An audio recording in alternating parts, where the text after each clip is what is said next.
Disneyland hotel changes underway, cosmetic enhancements taking down several attractions across the resort. Food prices have jumped and Halloween is creeping in. That and so much more. It is time to drop in to Disneyland.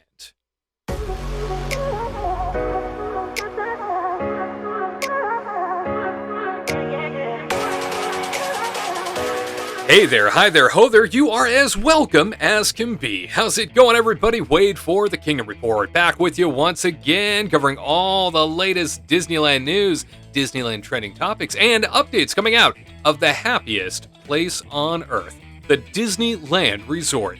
Today, starting on Main Street, USA, where I don't know if you heard, but Halloween is creeping in, and the magic of the season is slowly getting started as the beginning of September ushers in this special time of year.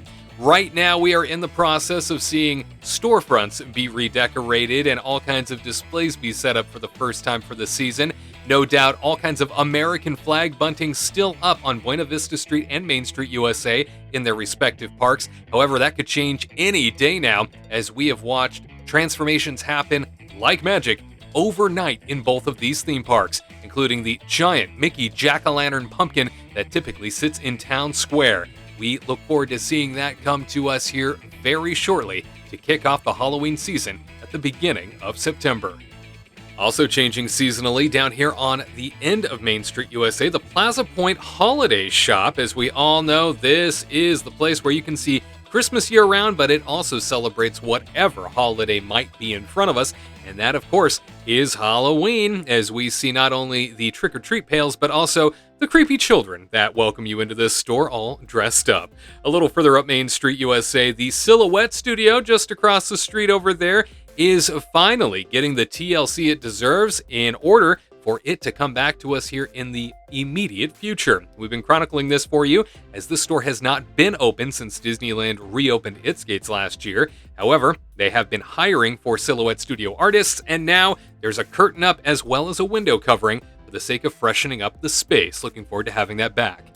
And of course, back here in Fantasyland, something else we've been chronicling for you since last year is the storied return of the Bibbidi Bobbidi Boutique. That's right, the Princess Transformation Station is back. Once and for all, they are doing test runs as we speak to usher in a whole new slew of princess transformations to take place. Of course, the store itself separated from the transformation zone as they continue their testing. However, they are taking little princesses through the back door to the transformation area as of right now, and you can book your little princess to have their very own transformation with a fairy godmother in training starting August the 25th.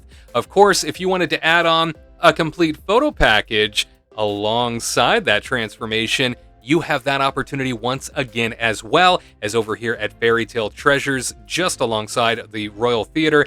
Disney's Photo Pass is back, baby, and they are taking photos once again of the princess transformations, again in test form as of right now. However, they will return to normal operation on August the 25th for the general public. Elsewhere in Fantasyland we go to check out a mountain under wraps. Yep, the Matterhorn Mountain is completely behind walls at this point, undergoing a dramatic refurbishment. Of course, this is a mountain that we see sometimes 2, even 3 times out of the year go under the knife for not just cosmetic touch-ups, but to make sure the thing doesn't fall apart. It is an aging attraction made out of almost completely wood pieces, and therefore it needs to be slowly rebuilt from the inside out, believe it or not, to make sure that it continues to stand strong. However, we don't have a return date by Disney's own admission at this point, hoping that it is sooner rather than later, of course, as the busy Halloween season crowds are just around the corner. And if you want to brush up on some historical aspects of the Matterhorn Mountain, you can do so by checking out their construction walls. Further back in Fantasyland we go to check out the Fantasyland Theater, which has been playing host to Tale of the Lion King, the show that debuted earlier this summer. We had heard a rumor that the show was on its way out at the end of summer. However, it looks like just a scheduling snafu at Disneyland.com, and now the show will be there from this point forward, at least until we hear otherwise. And next door, we go and turn our attention to Toontown, which is preparing for its grand reopening in spring of 2023 in preparation for Mickey and Minnie's Runaway Railway and an overhaul of the land in general. Now, we do get a look at this entire land's span from our friends at micechat.com, who provided the aerial photograph, and you see here not only the hillside murals coming in perfectly, but that entire area just there in the center of the photo is dedicated to the entry of Mickey and Minnie's Runaway Railway. Progress, progress, progress, and looking forward to plenty more. Thanks again to MiceChat for that image.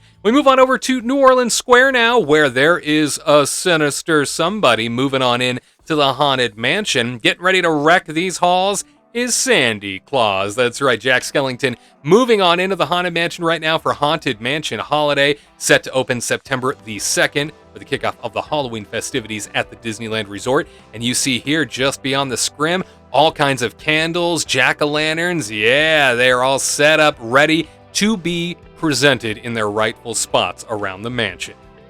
Trotting on over to Adventureland now, we believe that they are waiting to make a special announcement about what the former Tarzan's Treehouse is going to become at D23. Yep, just a couple weeks away from the D23 Expo coming to Anaheim, and we fully anticipate hearing exactly what will happen to this space. There is an awful lot going on right now construction-wise. We can hear it, and we can see the lights on inside behind the scrims. We blast on into the future of Tomorrowland, as it is the place, and Finding Nemo Submarine Voyage is the attraction that we are focused on, mainly to check in on this attraction since it returned to us a couple weeks ago. It seems that the crowds are commanding about a 45 to 65 minute wait at this time, mainly because attractions nearby are offline or under refurbishment, and therefore those existing crowds have to go somewhere, and they're going on over to Finding Nemo Submarine Voyage. We move on up to the monorail platform now, where we've got some great news, and that is that the monorail is no longer closing super early like they have been all year. In fact, no more 7 o'clock closures. They're just shutting down temporarily for the fireworks and then reopening, allowing you that option to get back to downtown Disney at the end of the night via the monorail. And let's check in on crowds for a second. Typically, in these dog days of summer, between the end of one season and the beginning of another, we often see a very quiet theme park. However, what's happening right now, due to the fact that Toontown is completely closed off, so all those attractions are offline, as well as a major people-eating attraction like the Haunted Mansion is offline, and you have the Matterhorn offline in this park. Wait times are a little bit higher than anticipated. However, the park itself is still rather quiet in terms of overall crowd flow. So you are seeing upticks in time waits, but it is only because you have a land plus a few attractions that are all closed at the exact same time. And the other thing that we wanted to bring your attention to is the fact that the Disneyland Resort has recently raised prices on items across the board, from the Dole Whip to a turkey leg, and even to, yes, I'm sorry to say, corn dogs. Yep, corn dogs jumped the big gamut from a $9 and some change offering to now a $10+ offering. Is a corn dog worth $10.59 to you? Let us know in the comments section. As always, your perspective is very much appreciated on these matters.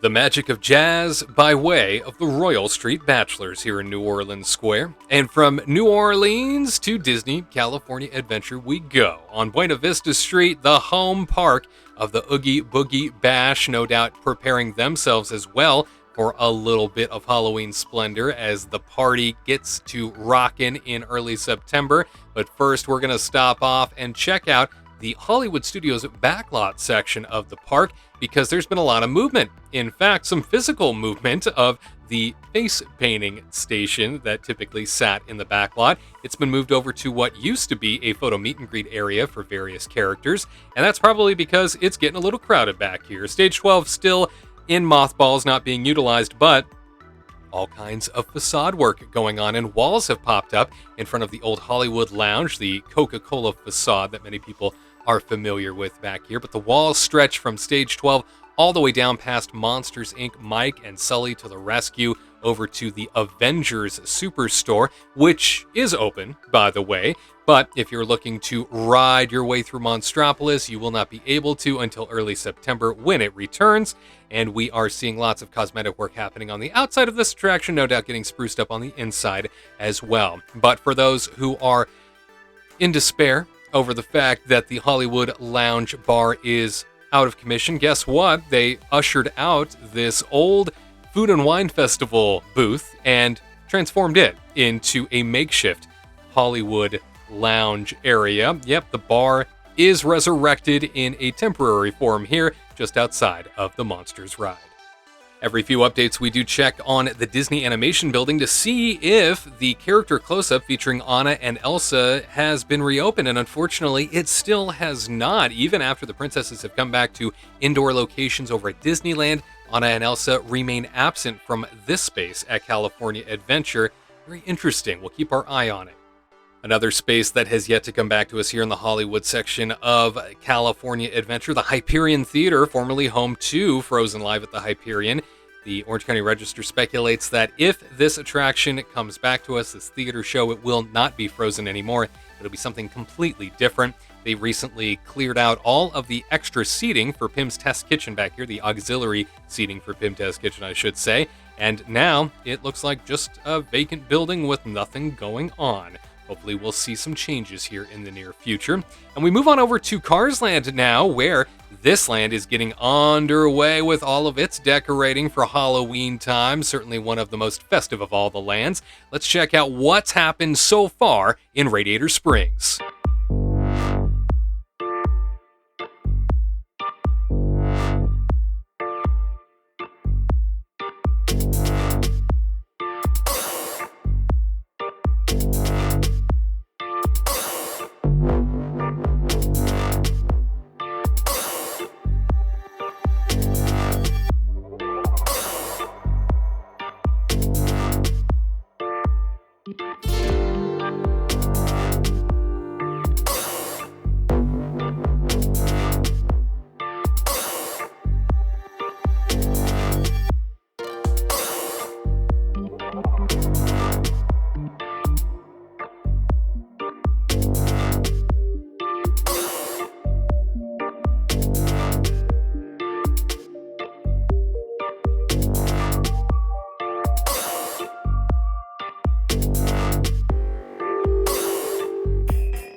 No doubt that is just the beginning. Inside Cars Land, we will document every change moving forward for you in future updates. We move on over to Grizzly Peak Airfield, where we noticed that these walls went up a few weeks ago. However, the plane that was back there that used to be able to take photos with is no longer there now. It was in the last update. However, it's been dismantled, and we do hope to see it back and ready for photo ops once again. And now we move on up the Grizzly Peak roadway to find ourselves in front of the Redwood Creek Challenge Trail. During the last update, this attraction was closed. Now it has been closed for a few weeks for the major install of Villain's Grove, the sensory overload experience during the Oogie Boogie Bash that everybody loves. While the water effects have been turned off in the attraction itself, you can see many new lighting effects and all kinds of extra goodies that they try and hide during the day that, well, just can't be hidden if you know what to look for.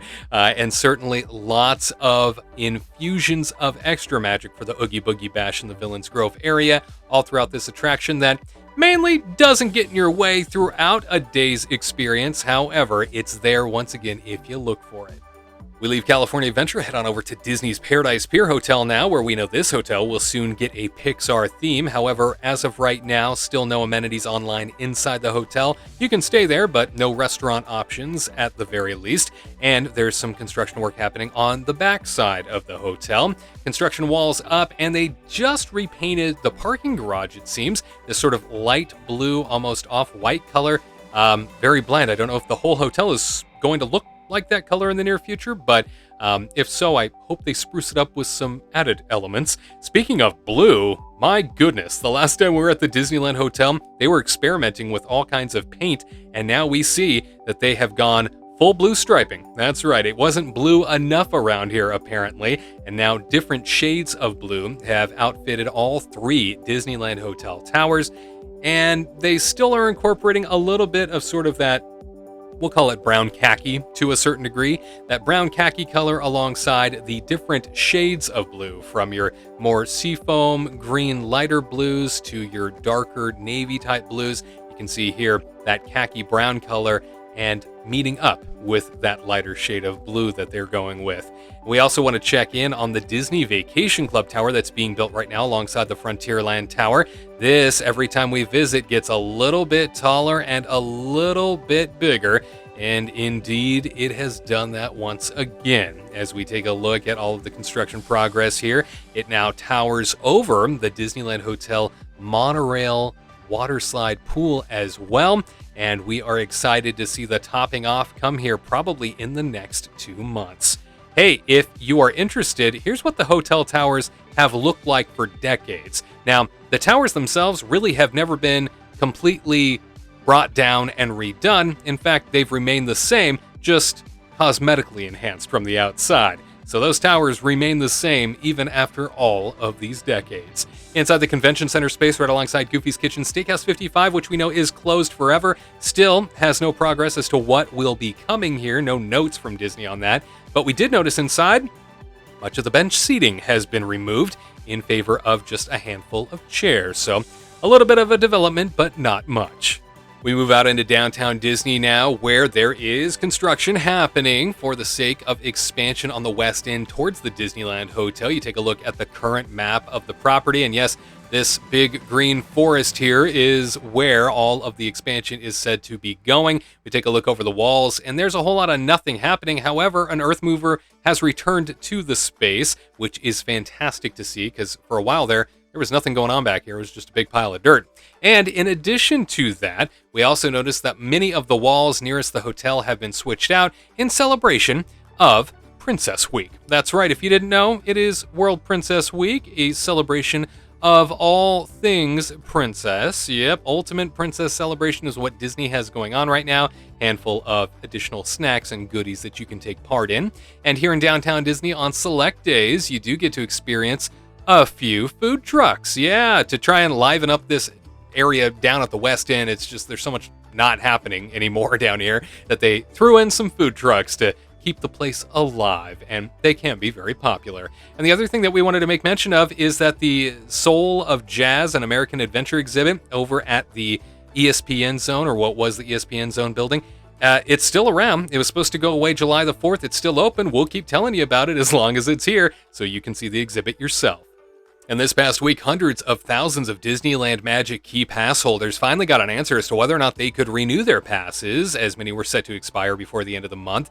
Now, they do have that option. However, Disneyland is not selling any new passes. You can only renew or upgrade. And with that comes a new addition. That's right, the Dream Key is gone, replaced by the Inspire Key. Of course, prices have gone up on all 4 remaining keys. In addition to that, Disney PhotoPass digital downloads have been included in several of these keys, as well as a discount on parking and a discount on Disney Genie Plus service for the day of a visit. We are excited that Disney Magic Key holders finally have an answer. And for those of you who still need a Main Street Electrical Parade fix, just remember it is still playing nightly at Disneyland Park. The 50th anniversary of the Electrical Parade will finally glow away on September the 1st alongside Disneyland Forever Fireworks Spectacular. We told you the last update, and we're reminding you as the days inch ever so closer. And my friends, that about wraps things up for this edition of the Disneyland Update. For more Disney Parks news and information, check out this channel each and every day, as well as KingdomReportLive.com. And if we've earned it, a thumbs up means an awful lot. Make sure you are subscribed to the channel so you never miss a thing. And that bell, well, that will remind you anytime we have an update. And for the Kingdom Report, I'm Wade Heath. We'll see you next time for another installment of the Disneyland Drop-In. To all who come to this happy place, welcome.